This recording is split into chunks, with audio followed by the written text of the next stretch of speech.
Space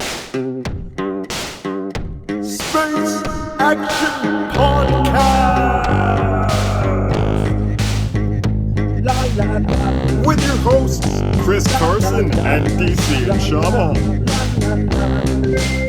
Welcome to Space Action Podcast, a division of Space Action Heroes, a webcomic you can find at spaceactionheroes.com. I'm DC in Shama. And I am not the one, Chris Carson. And that right there should give you a little tidbit if you haven't read the title already, which I don't know why you'd be listening to this if you haven't. Hasn't read the title, yeah. We are doing a 2-decade look back on the unplugging of the one, the beginning of the... Oh, it's not the beginning of the end. What was the tagline for that movie? What was it? I thought the first one was just... Open your mind. Free your mind. Free your mind. Free your and fucking then also, what is The Matrix? The fucking Matrix. That was it for a while. It was, what is The Matrix, I think, was the big thing, too. And Smart-ass marketing, man. Yeah. Well, just jumping right into it, I knew nothing about The Matrix. So good. And 99 it came out, right? Yeah. So I was 17, and it blew my fucking mind. 'Cause I had no idea there was going to be robots and pods of people in another world. When did you first see it? In its first week of release, and I saw In it, theaters? Yeah, at the Oshawa Center, at their theaters there, because it was the only theaters around that had any kind of quality to it, like sound system or anything. Right. I still remember leaving the second Pierce Brosnan James Bond film with my ears ringing like I was at a concert. Because remember that whole time when they just kept cranking up audio in theaters and then people started complaining, and so then they turned it all back down? Yeah, I remember because I think they started introducing Dolby theaters, so smaller theaters, like if we just crank it to 11, maybe it'll be the same thing. Or the DTS experience, remember the exploding disc? And that was premiered with Jurassic Park. Was it Jurassic Park? I always remember... it was a LucasArts technology. What's it called? What was the one that Cameron introduced for Titanic, and they refused to screen the movie in theaters unless you had that sound system. Yeah, I don't remember. It was a whole... Because I remember our Cornwall theater got a whole overhaul just to show Titanic.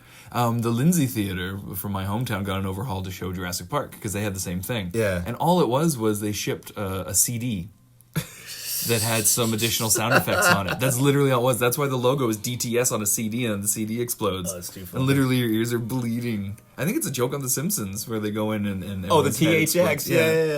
Yeah. But having said that... Yeah, sorry, back in terms of reinvigorating and introducing new technologies, this thing, The Matrix, not just in terms of storytelling, not just in terms of sci-fi, it changed cinema. Like, it did. It was massive. I remember... Okay, my first viewing of that movie was, I think, well after it was on video. My sister was in first year university taking a philosophy course. Okay. And they were talking about the cave allegory, Plato's cave allegory, which is that, for anyone listening, there's a cave downtown, underground, where there's a series of shadows that are projected on the wall. So people in the cave believe that these shadows are in fact like manifestations from other worlds. They might be gods, they might be whatever, but they believe that this is their purpose in life, is to bear witness to these shadows on the wall. Eventually, one individual wanders out of the cave and all of a sudden gets up to the real world and sees this immersive, crazy, expansive world.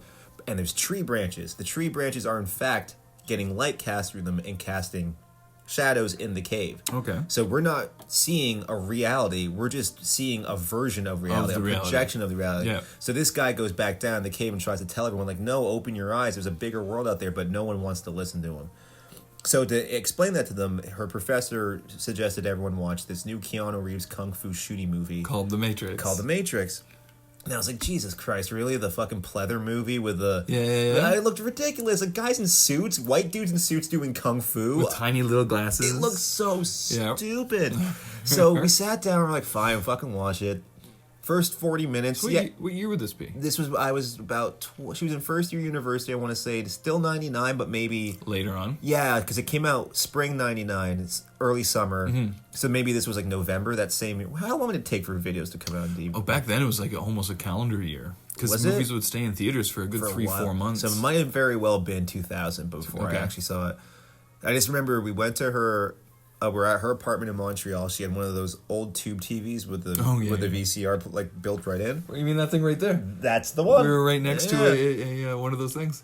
And we're watching it. And the whole first 40 minutes, there's a bullet time sequence that's cool. Mm-hmm. And you're watching fucking Bill from Bill and Ted. You're like, he's Bill, right? He's Bill, right? Yeah, he's Bill, right? Yeah. I think so. And then you're just Yeah, like, yeah. good lord, like No, what? he's Ted. He's Theodore Preston. He's Preston. the Ted, yeah. So I'm sitting there watching it, just like, Jesus Christ, where is this going?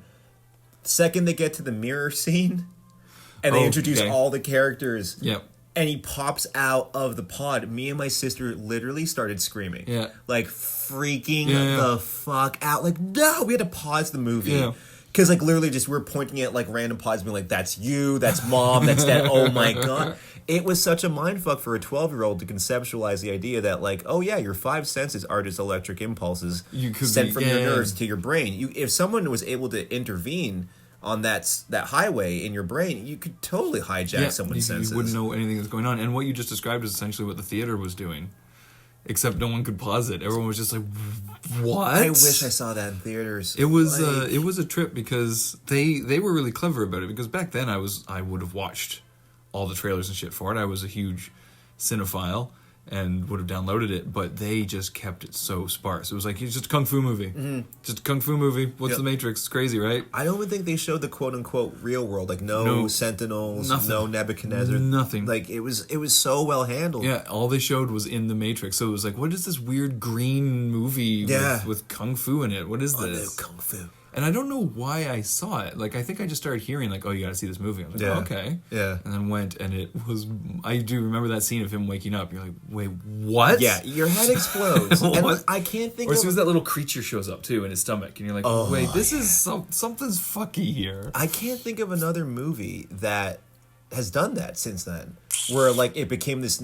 Other than, like, maybe The Sixth Sense, which was around the same time. I think that was also 99, wasn't and it? it wasn't, like, a cultural thing, because The Sixth Sense is, like, he was dead the whole movie, spoilers. Yeah. But The Matrix is, like, that's applicable to human beings, period. Yeah. Like, you can be in That's not just a Pakistan and watch twist. that movie Yeah. and feel something, you know?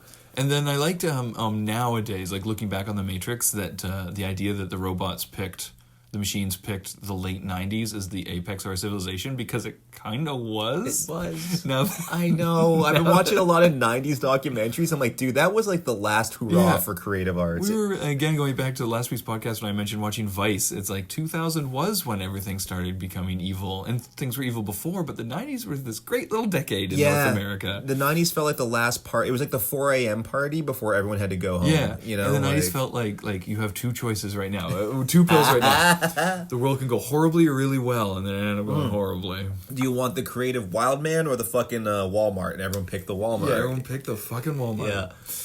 But what I love the most about that movie is that it's so clunky and it's designed. There's a billion reasons why it should fail. Oh, yeah. Like Keanu... It just was lightning in a bottle. Yeah. Perfect description. Yep. Like, Keanu Reeves literally spends the first 2/3 of that movie being Captain Exposition, being like, I'm gonna learn Kung Fu. What's wrong with my eyes? Why can't I do this? And you're like, if it was anyone else, it's like Mark Hamill in the first Star Wars. Yeah. Anyone else in that role, that movie goes straight down the shitter. Yep. It doesn't work. And interestingly enough, too, it breaks, because I'm getting so sick of the hero's journey, because that's every fucking thing now. Sure. And it breaks it, because he wants the Matrix. He wants to find out what's going on. And usually the hero's journey, you have to be thrust into it, and you don't want it, and then learn to accept it. So I like that too, that they kind of they used philosophy rather than drawing on story archetypes. Right.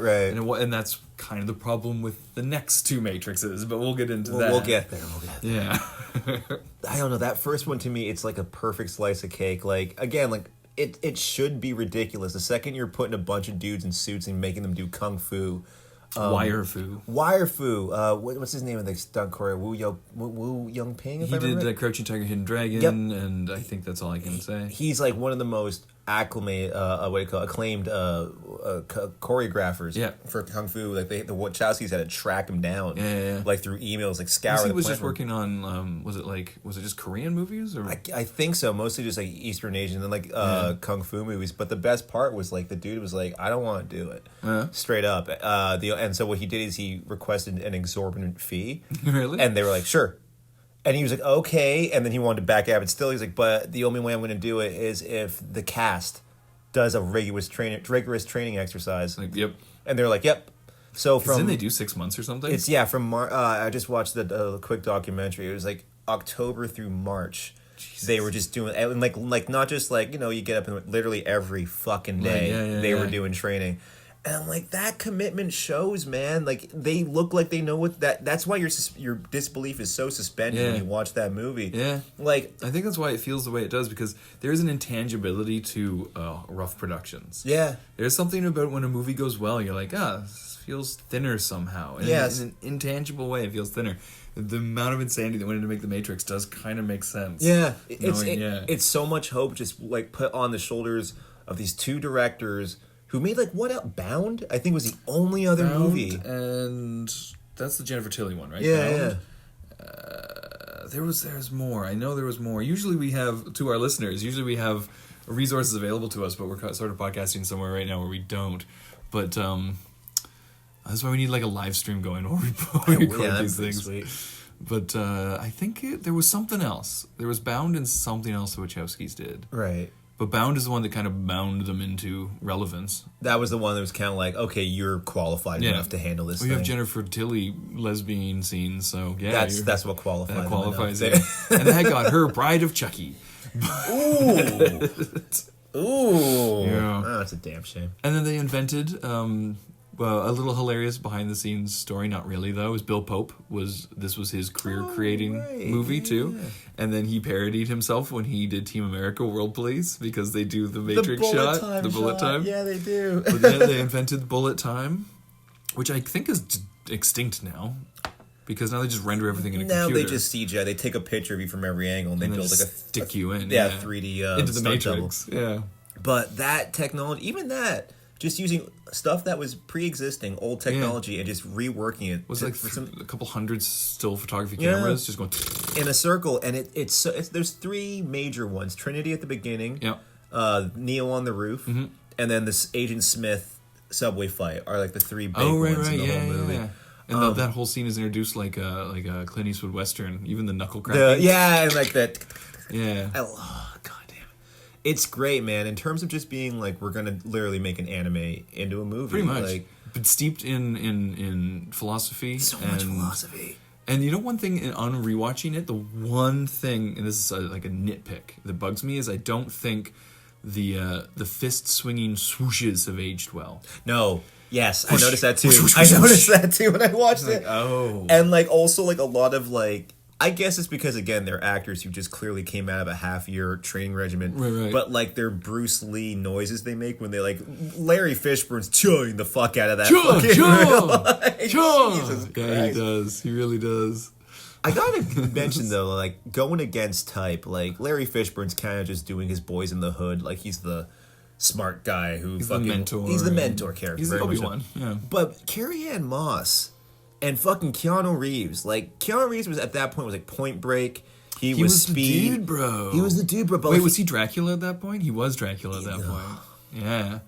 What's the quote? Use it on other podcasts once. The man. It is the man, and he is now young. Francis Ford Coppola must have had Keanu and Winona thrust on him by the studio. Like, you want to make this weird fucking Dracula movie? Well, you're going to use stars, because that's the only way we can see it making any money. Who do you got? You got Gary Oldman covered in makeup. Okay, who's your other lead? Anthony Hopkins? They're like, dude, we need to sell this thing. Yeah. Put some cute people in there. Exactly. That was back when celebrities could still sell a movie. Yeah, that's right. And Keanu Reeves was a frick. Why did you go with Johnny Depp or something? Yeah, like, I don't good know. God. Even though I'm pretty sure Johnny Depp would have hammed it up, too. I don't know. Back then? I just rewatched Ed Wood, and like that was around the same Mid-90s. time. Like mid-90s Depp is like, mwah, that is like pinnacle Depp. Depp would have made a good Renfield, except I think Renfield was done really well by...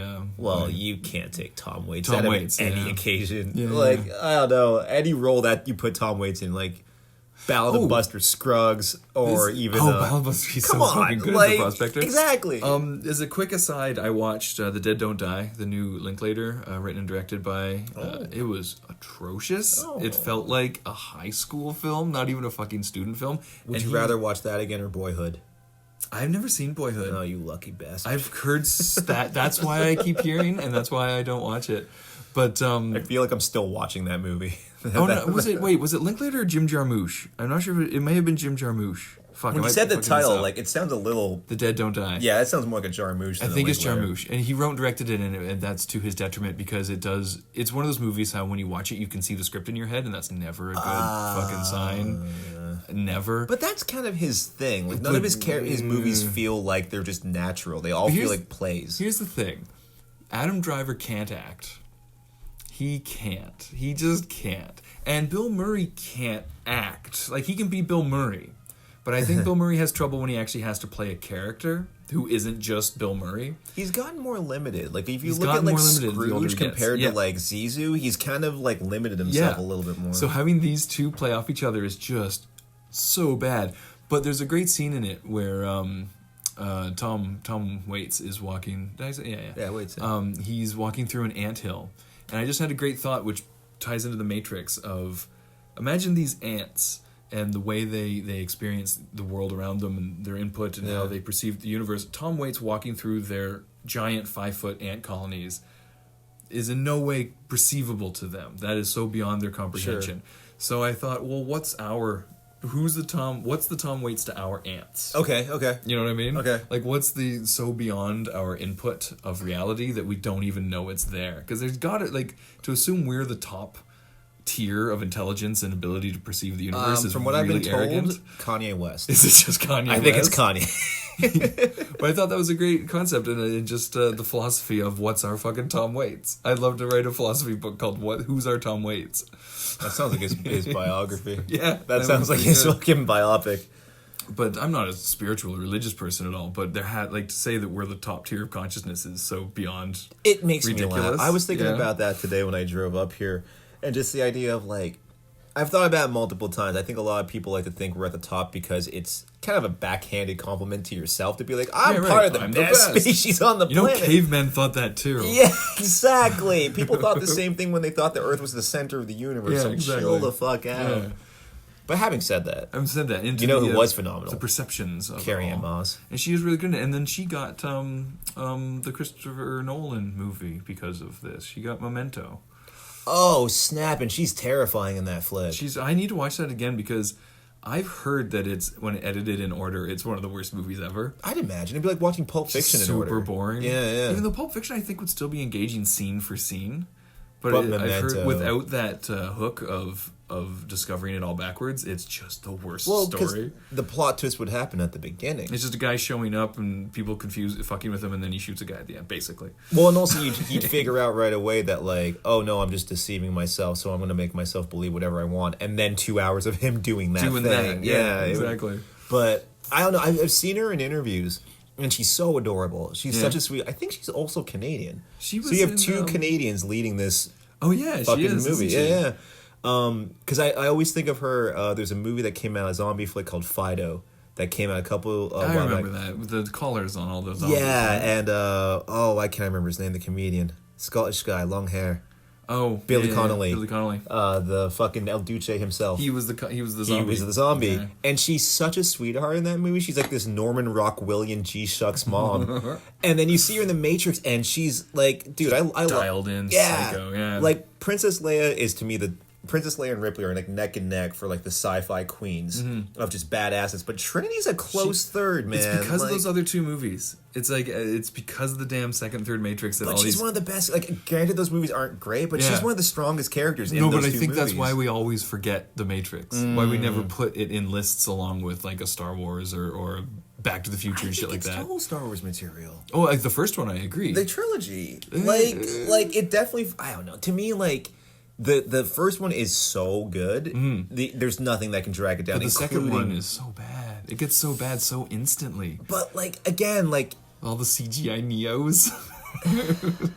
Listen, I'm trying to dwell on the good part. Why are you taking this away from me? Sorry. I'm trying to dwell on the deliciousness of the first Matrix. I haven't gone to Joey Pants and his inability to stay at, like, a non-spin. Hey, Neo! Oh, man. You're here to save the planet! Him eating the steak in the first one. Doesn't that look like the most delicious steak? Yeah, just the sound effect they use. Yeah. It always makes you want steak, and it always reminds me of the Tarantino thing of if someone's eating food in a movie, if you don't want that food, they failed at shooting that food. Tarantino's great at that, but that steak, I agree, that like soft crunch when he chews into it. Every time I watch that movie, ignorance is bliss. Ignorance is bliss. I don't know. I don't know, and that. Also, are you a fan of the second and third Matrix? I'll get there. I'm getting there. I want to blow the fuck up out of the first one first. I'll get there. But I also love what's his face, Hugo Weaving, because oh fuck yeah, that villain is just so unique. Yeah.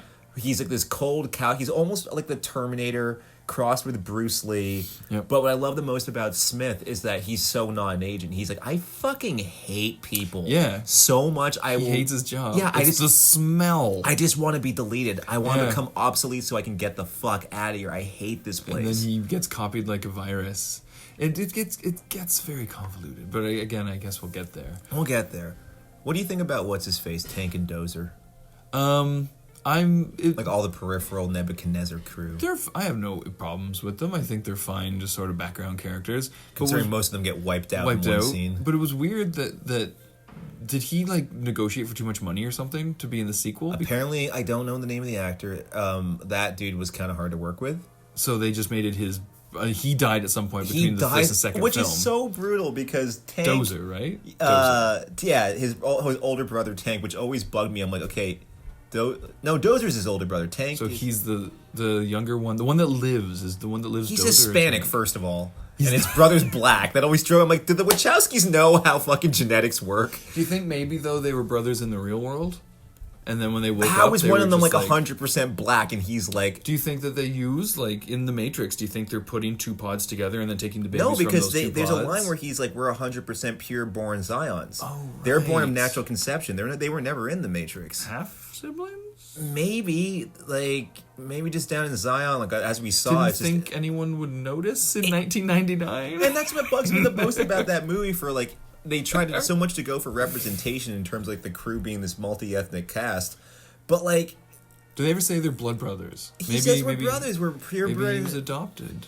I guess you could go with that. Yeah. It's a little. It pissed me off. It seems odd. It's a little. You know, weird. the thing is, though, the Wachowski sisters weren't wrong because as a kid, I didn't even think about it. Well, he dies off camera. The point is, the dude eventually dies off camera in between the two movies because he was a dick. They killed him off. Yeah. But I don't know. Mouse. Oh, it was not Mouse. Yeah, Mouse. No, Mouse was the little guy with the mouse who went on to sell Obi-Wan Kenobi some death sticks. Oh yeah. Or at least tried to. What an interesting time. What a weird It's time. like Hugo Weaving too would have done 1999 Matrix, 2001 was Lord of the Rings. Yep. Right out of the gate, and he was only in the first and third one, I guess. There was 2001 something and else 3. in that period, wasn't there? He did. Oh, V for Vendetta. V for like Vendetta, 2005. which is we should do a V for Vendetta podcast I can talk about that I movie know for Alan days. Moore hates the shit out of it, but I love the adaptation of V for Vendetta. That movie, yeah, it's really which good. is rare because straight up Alan Moore adaptations have not fared well. Exactly. And I think that's a pretty damn good one. In terms of just going back to the idea and reinventing it for Yeah. the time, that movie nails it perfectly. And, but we should talk about the new Watchmen series at some point too. is that starting soon? Starting this fall. I know it's part of the fall lineup. Yeah, I'm intrigued. I'm intrigued. I hope it's not a sequel to the movie because I goddamn hate the movie. I don't think they're touching Zack Snyder's. I think they're doing a sequel to the book. The book. I think there's a straight up mention of the squid in the trailer. Yeah. There's a picture of it or And something. then old man Ozymandias. Played by Jeremy Irons. Perfect Yeah. casting. Can't be any worse than Matthew Good. But anyways, He was Ozymandias, wasn't he? oh Lord God, was Look he? on my works, you mighty in despair. Fuck's sakes.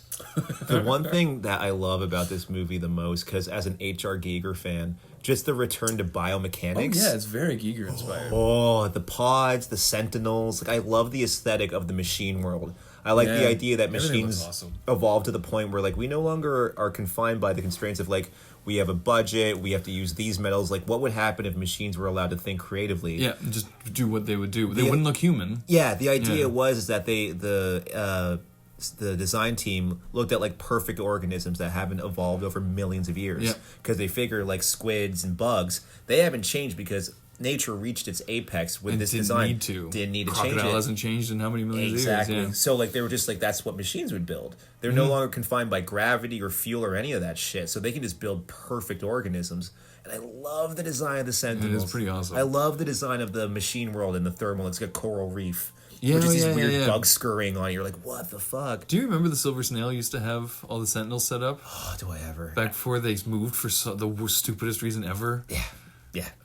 We love you, Silver Snow. We love you, Silver Snow, but that your old location was so perfect. Your new location is so bad. I miss your window displays. I miss your Christmas window displays with your AT-ATs. Here's the thing. So cute. I need a 10-second tangent on these guys' move. Because For anyone listening who's not in Toronto, Silver Snail is an iconic comic book shop that used to be in Queen West. And it was a great, because it had a big open window display out front, and they'd always set up, like, depending on the season, or if there were new movies coming out or something. If you were a nerdy kid from a small town, it was like your mecca. Because it was like this big city, small town comic book shop. Yeah.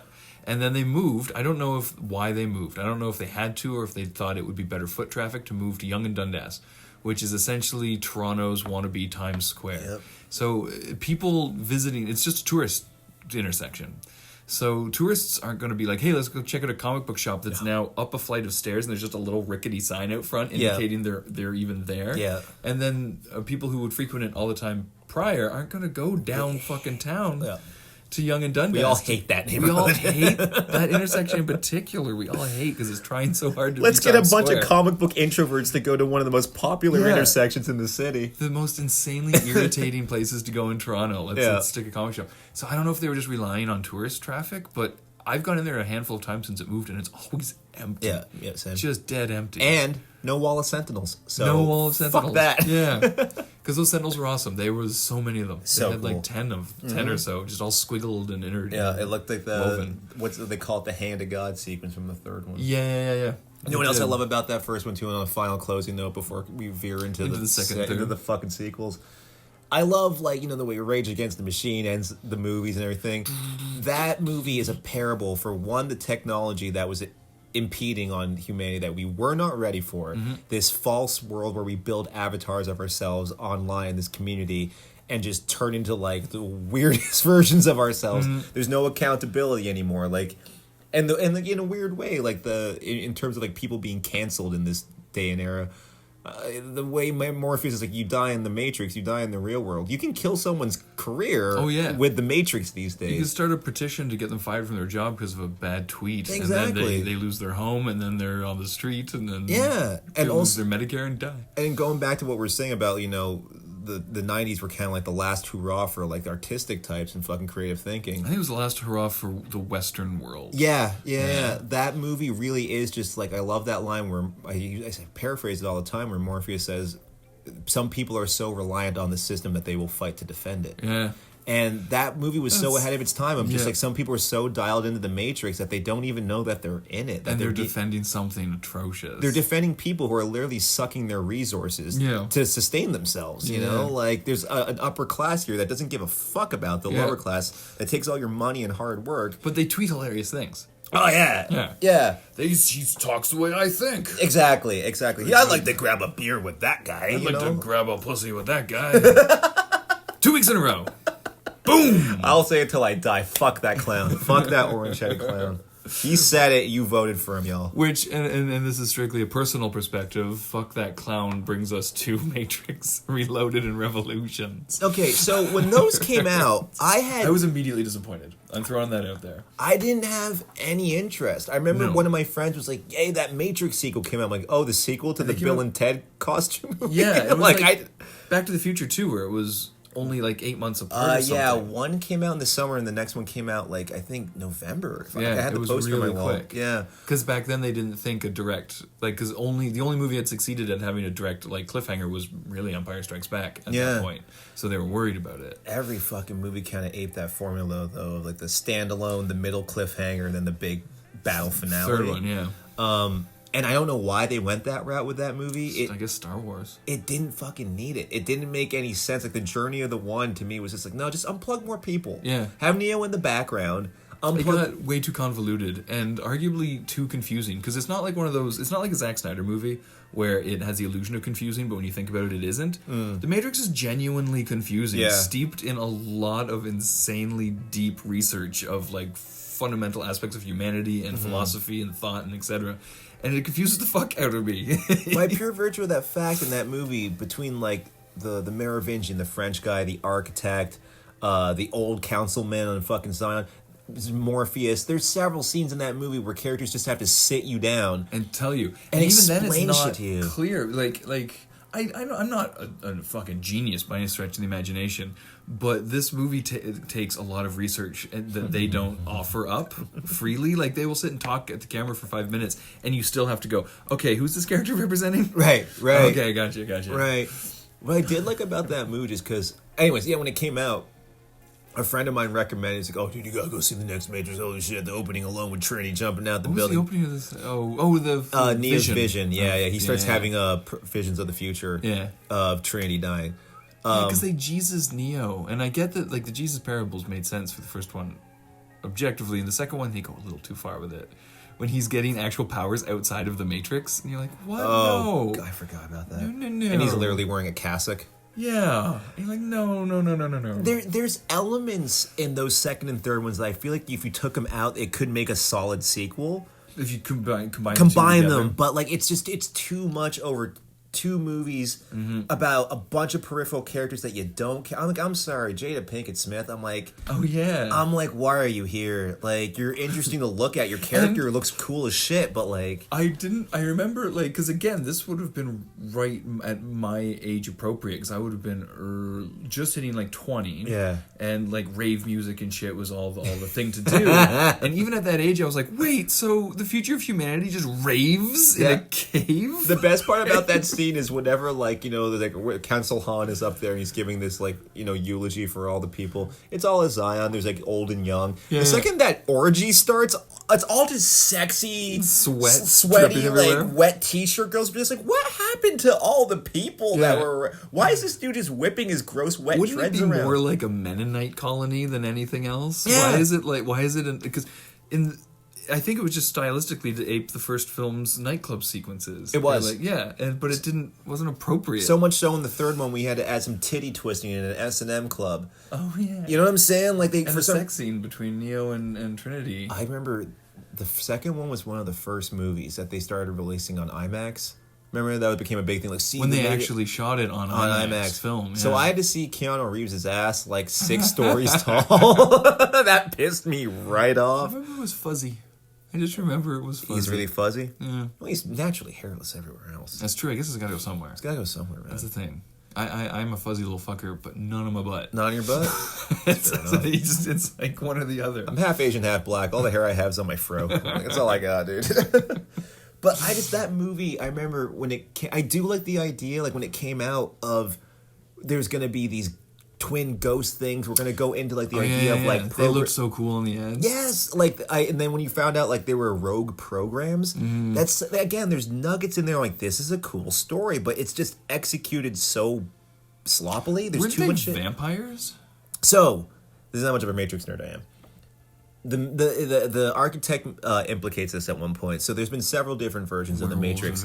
Those guys are left over from a version of the Matrix where, so basically they tried to make a version where everybody was super happy.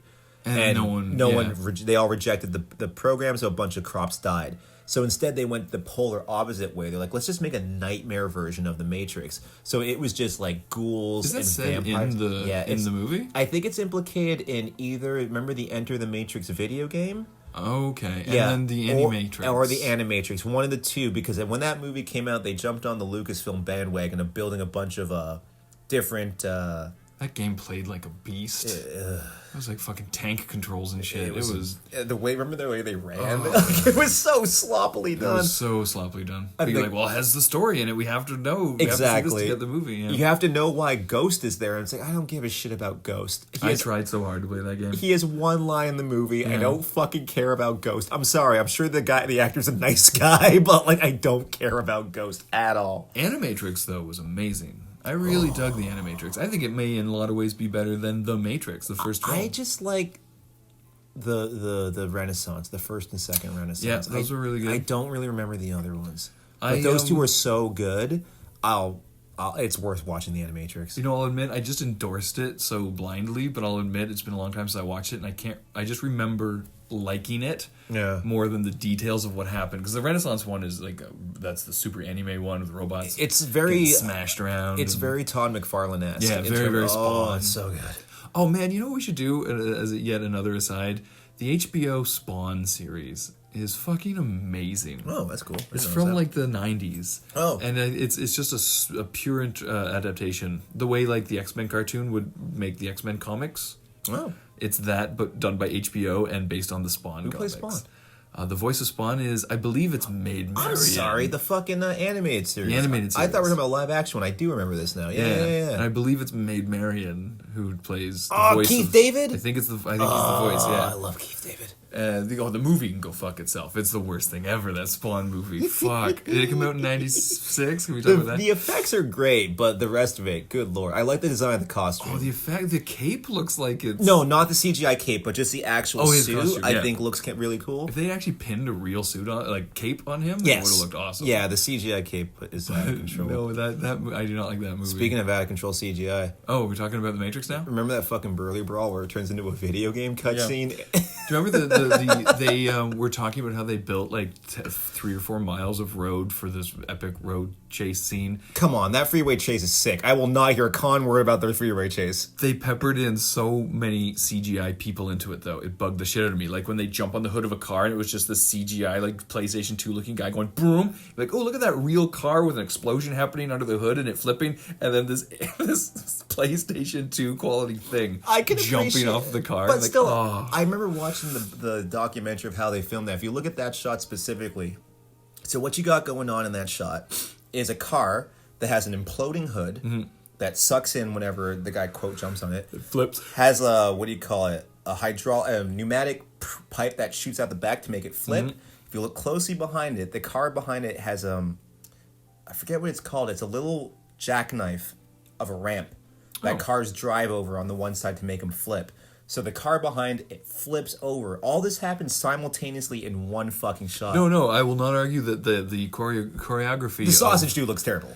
Is what That's you're saying. the problem. is that when you go, like, I guess my point is when you spend that much time crafting such an articulate scene, it's all ignored if you put a sausage dude on it. Sure. So you fuck up everything you did if you do that. But it looks so cool. Couldn't they just film the guy in front of a blue screen jumping and then jumping up again? The irony was that's what they did for the bullet time thing. But Right. I think they were so overconfident with CGI stunt doubles. I don't know where they got that confidence because the Burly Brawl looks terrible. There's like the second half. The first half is great.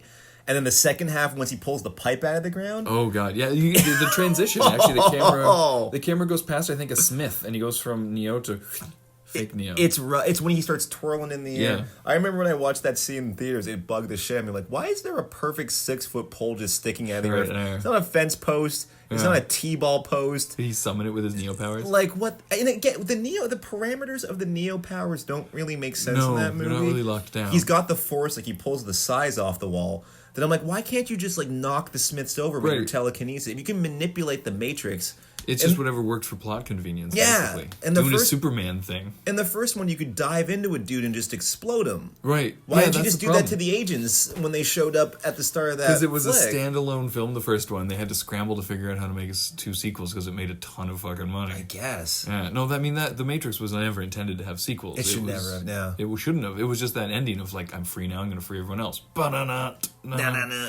But, I wonder now, because it's a Fox property, so Disney, I think, is the one pushing... Warner Brothers. Oh, it's Warner Brothers.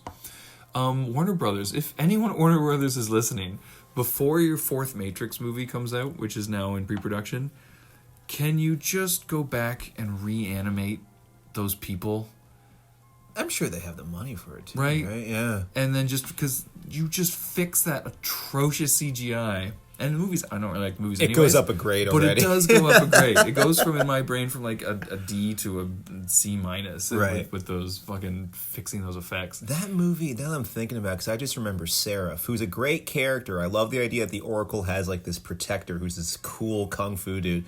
But like it just grinds to a halt, establishing all these new things. Like here's Zion, here's Niobe. Did you know that the hovercrafts are all part of a crew and there's a bunch of different ones, and then Captain Butt Chin dispatches them all, and you're like, oh Lord. I think my biggest complaint was that I didn't like Zion, because Zion is just an image in your head in the first one of essentially quote unquote paradise for these people who've escaped, and then Zion ended up being a rave party with militaristic overtones. It's a shitty underground tube city full of hippie people. It looks like a commune from a fucking Hare Krishna parade. Yeah. Like, it just, I don't know. But then also confusing imagery, because everyone's all filthy and dirty and grubby in caves, but then the military part is all like pristine white paneled walls. Everyone's in uniforms when they're like bringing in the Nebuchadnezzar at the beginning. Yeah. So I was like, wait, are they filthy? But, or you're talking about when they're in that little simulation control thing?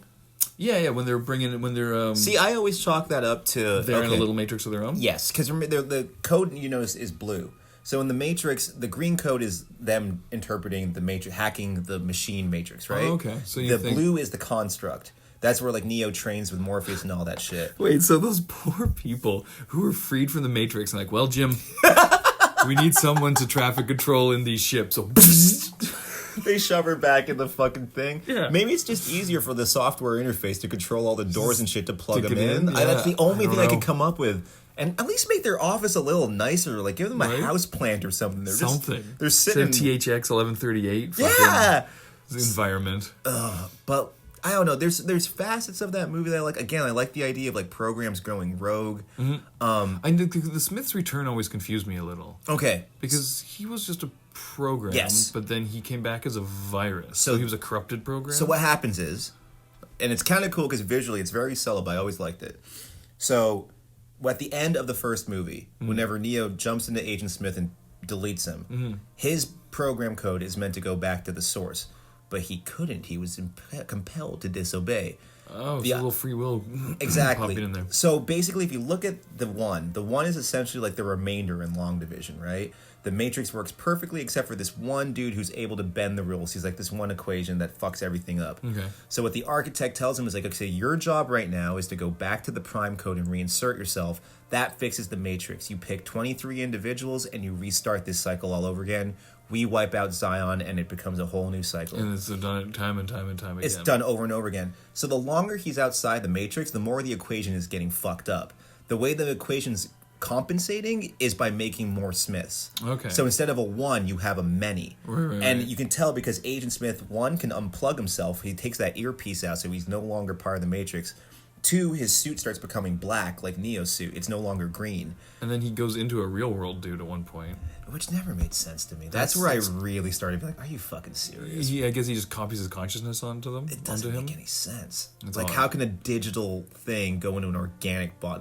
That's where I was felt like we just need an antagonist in the real world. How are we going to do this? Yeah, exactly. There's a lot of moments like that. Yeah. Like you're interrupting your bizarre philosophy with plot convenience. Right. But I do like the idea of just like Agent Smith is the anti-Neo. Okay. Because the full arc to that whole thing is that he becomes, the enemy of my enemy is my friend. The machines are like, we can't fucking kill Smith. Right. He's literally he's taken over everybody in the fucking Matrix. We cannot stop him. So does everyone in the Matrix die at the very end? Yeah, the end of that, because remember there's that one scene where they first log on.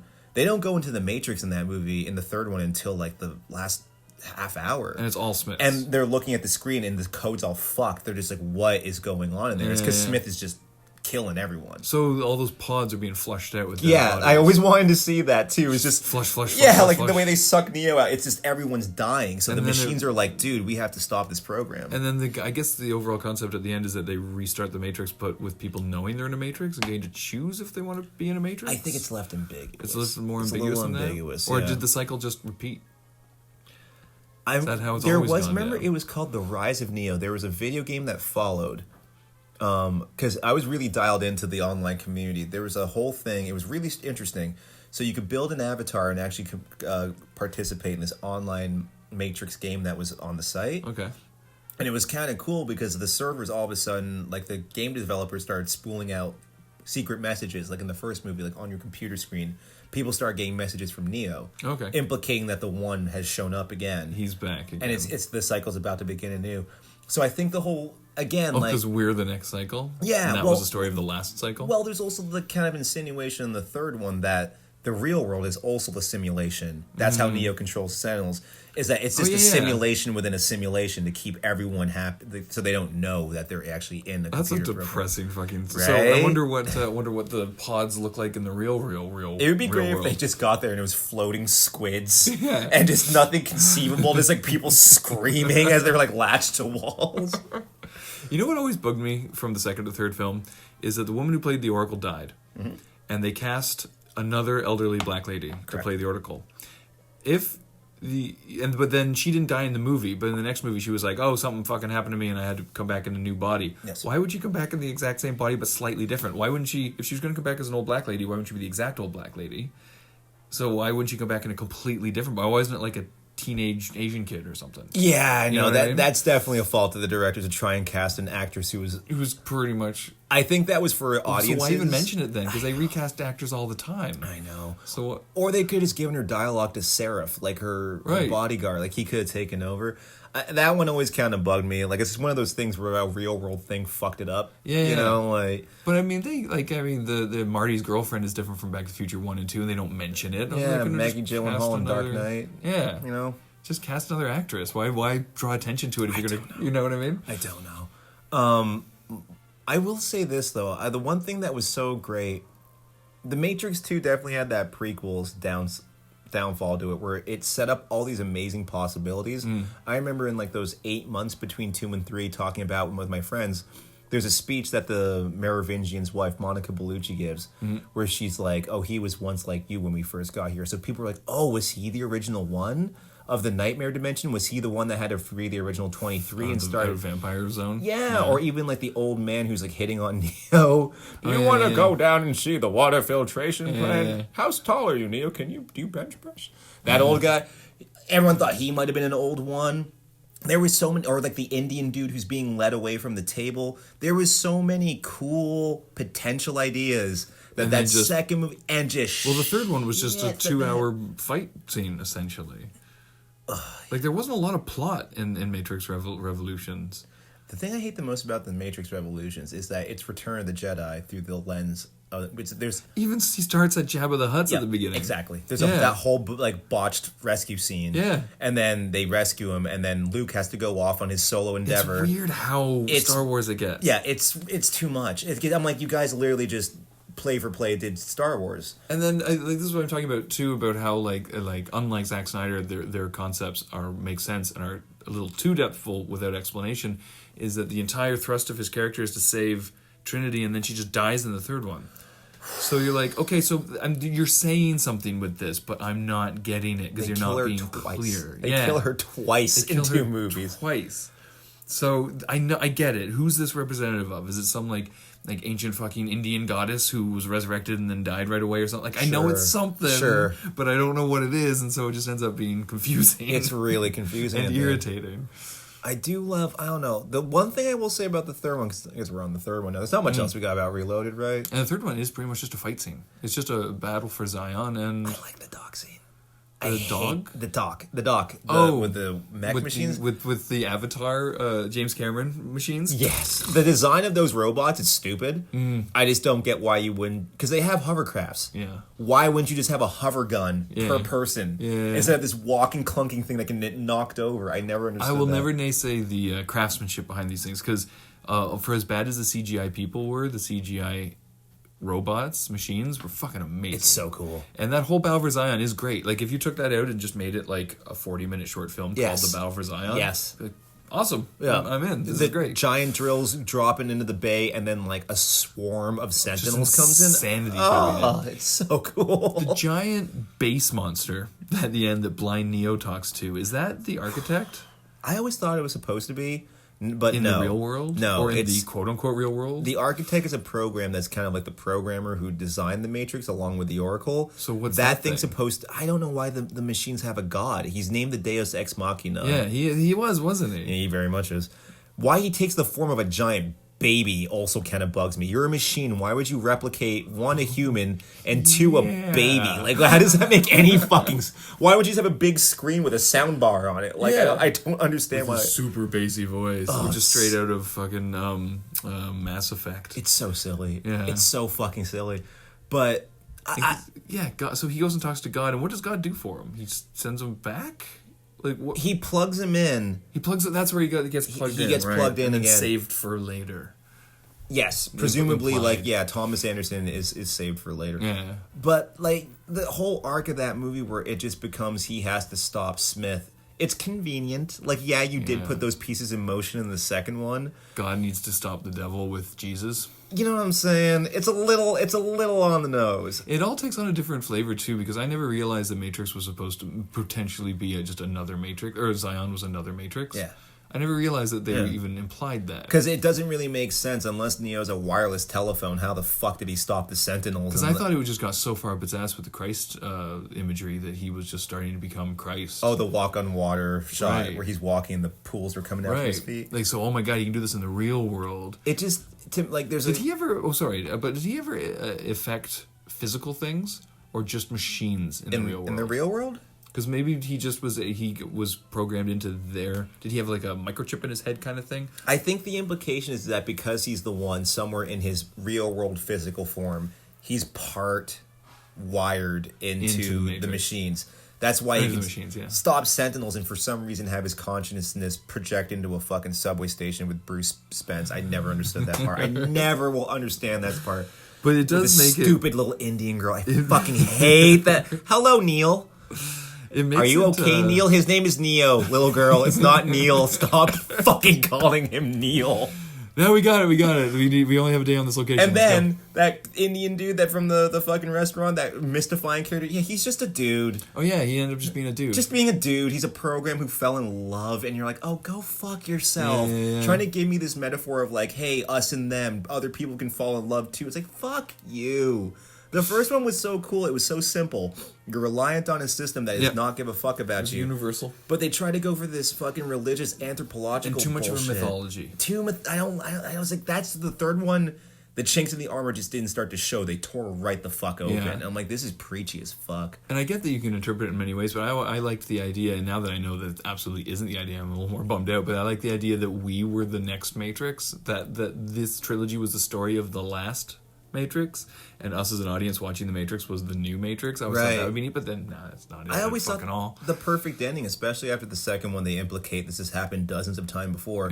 Should have been Neo at Morpheus' chair from the first one saying, I'm going to offer you a choice, and he does the whole blue pill, red pill, cut to Rage Against the Machine, and that's the end of the fucking movie. So here's the question. Given the almost 20 years, actually no, 20 years, obviously, because of this podcast, since The Matrix, and the 16 or 17 since the other two, with the changes in the world, what is The Matrix for? Because it's in pre-production. The Wachowski Starship is making it. I would have to imagine it's what 2 and 3 should have been. Because imagine Neo's in it, right? Like Carrie-Anne Moss Carrie-Anne Moss is in it. Yeah, I think she's been confirmed. She hasn't aged a day since those movies, so she could totally do it too. But is it going to be set 20 years later? Is it going to be just the next iteration? She could be a vision. She could be like a hologram or something. You know, like what do they have to say now? Because basically, there's nothing. The Matrix predicted our current world, so is it going to predict the next? Here you go. You have a bunch of people like Joey Pants from the first one who are literally fighting to protect the machines. I think that would be very it would speak for the time we are in now. Mm-hmm. Where like Neo's trying to unplug people, but there's this new wave of fucking humans who are like, oh, we know about the red pill. We don't fucking want to get out. Want it at all. Stay the fuck away from us. And they have to they're going to push for it to be a trilogy. So this is going to be the introduction. So they have to get Neo back somehow. Is he just going to wake up and be like God, let me go? Well, again, that seed's been planted. They said there's a bunch of different ones. There's a theory. Well, that's my question. Do you think this is going to be another iteration, or is it going to be a continuation of the trilogy? I think you got to do a continuation of the trilogy. Mm-hmm. This is going to be Mr. Anderson waking up going, dude, I aged like 20 years. It is the man. But he is now old. Is that what it's going to be? Do you want to do another take on that, Keon? No, I'm good. No. It's good. I guess it's got it. You got to pick up from where the last one left off. I'd like to think why of all... Because there's an implication. So remember in the first movie when he gets arrested by the agents and they're interviewing, there's a row of TV monitors. And the next one we find out that row of TV monitors is the architect. He was watching him since day one. Right. So when he has all the Neos on the screen, remember every time he asks him a question, all the Neos respond differently. The implication is that that's all the previous ones. All looking the exact same. So maybe the reason we're telling the story of this specific Thomas Anderson, this Neo... He's the one that broke it all. He's the one that has to break the system. So I could see it going in a way where it's just like, no. Whenever he sacrificed himself and made this steadfast peace between the machines, it created a counter movement or whatever. Like, it all went to shit. Yeah, it's got to be the ramifications of what happened. Yeah, like he broke the system. You know? Unless they do just want to straight up reboot and have it the next iteration, but I imagine that they wouldn't be interested in that since it is Wachowski's doing it. The original, I remember there was a rumor about a year or two ago that it was going to be Michael B. Jordan as a young Morpheus, which to me was like, that's a knockout idea. But then, just the prequel syndrome, though. Prequel syndrome. You gotta know where it all goes. Sure, but like in terms of like, I like the idea more of a story of a dude who's like told this impossible task, and it becomes his life goal to find the one. You know, it'd be interesting if he was the young Morpheus, but the next Morpheus. So not the one we saw, but the next iteration of the cycles, or the previous iteration of the cycles Morpheus. Because I imagine if Neo's always there, Morpheus is always there. Right. There's always someone who has to find the one. Right. That's one way you could go with it. That'd be kind of interesting. It's sort of like a bit of a multiverse sort of approach to it, but still. Maybe in the next one, having seen the Wachowskis work up late, it'll be Neo cleaning a toilet, and then a wolf boy shows up and says, "Hey, you know what? You're special, and Eddie Redmayne's gonna overact the fuck out of this thing." And also, everyone has to play every ethnic minority. That's correct. Yeah. Yeah. Every single one. I want to see Hugo Weaving as like an old black woman and an Asian guy. And I want to see Tom Hanks covered in tattoos talking about the true. Wait a minute. They didn't do Cloud Atlas, did they? Yeah. Well, they didn't direct it. It was another director, but they wrote it and produced it. They wrote that one? Yeah. The true. Adapted it, yeah. Yeah.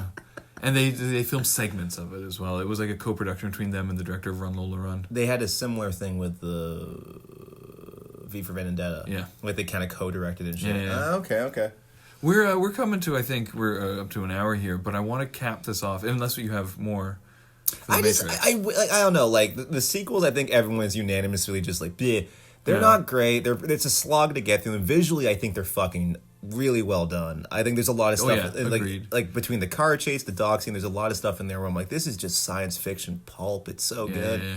I love it, but I think there's just so much untapped potential in that universe. The Animatrix proved that. You know? Oh, for sure. That I'm cautiously optimistic for the fourth one. You know, just Wachowskis have been really fucking up recently. Well, and also I think it's just Lana on this one. One of them's not coming back. Really, they've only got one of them on this one. See, that's the problem. It's the lose of a remake, because you bring back the original creators, they've aged out of the ability to serve it justice. Yep. You bring in all new people, they just remake the original. Yep. So there's no winning here.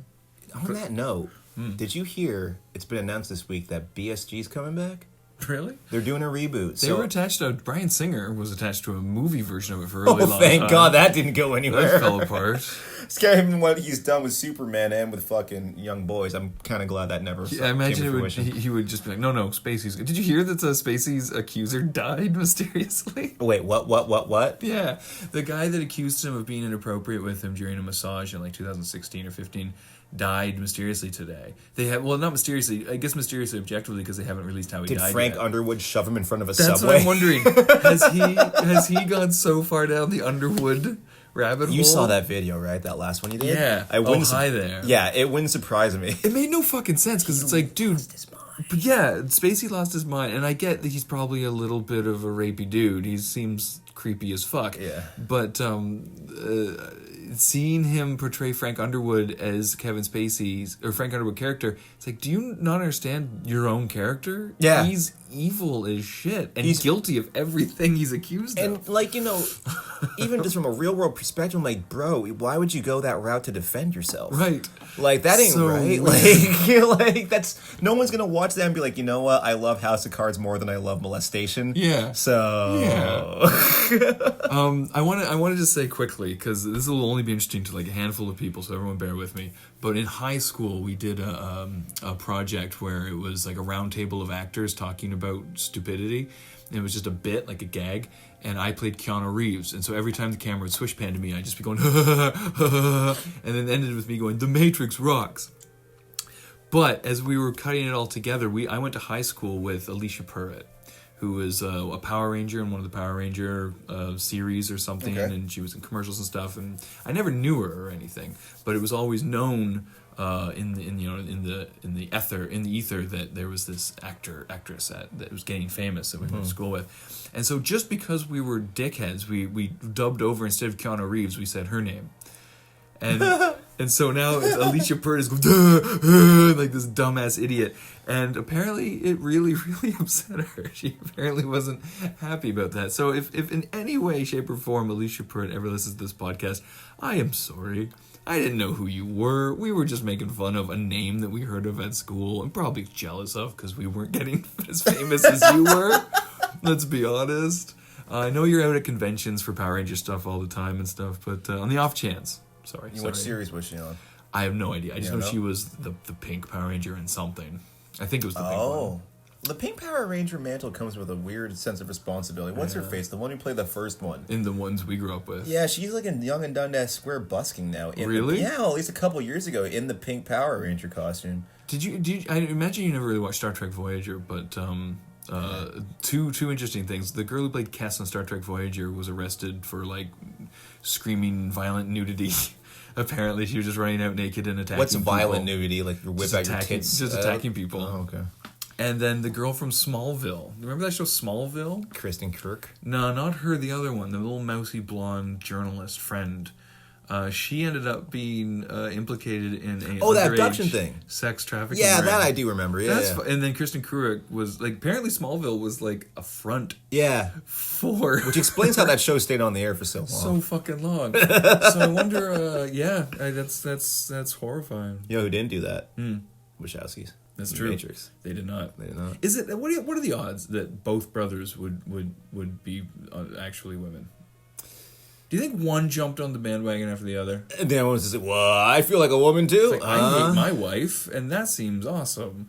Or do you think they both were just that? Maybe they're just, I don't know, there's certain, like, the Russos or the Brothers Grimm, there's creative brothers who are just dialed in on, entangled. The Coens, they're just like, listen, this is the way our brains work. Like, what are the Vegas odds on two brothers both being transgender? I mean, that's got to be pretty astronomical. I've never heard of that ever happening. Yeah.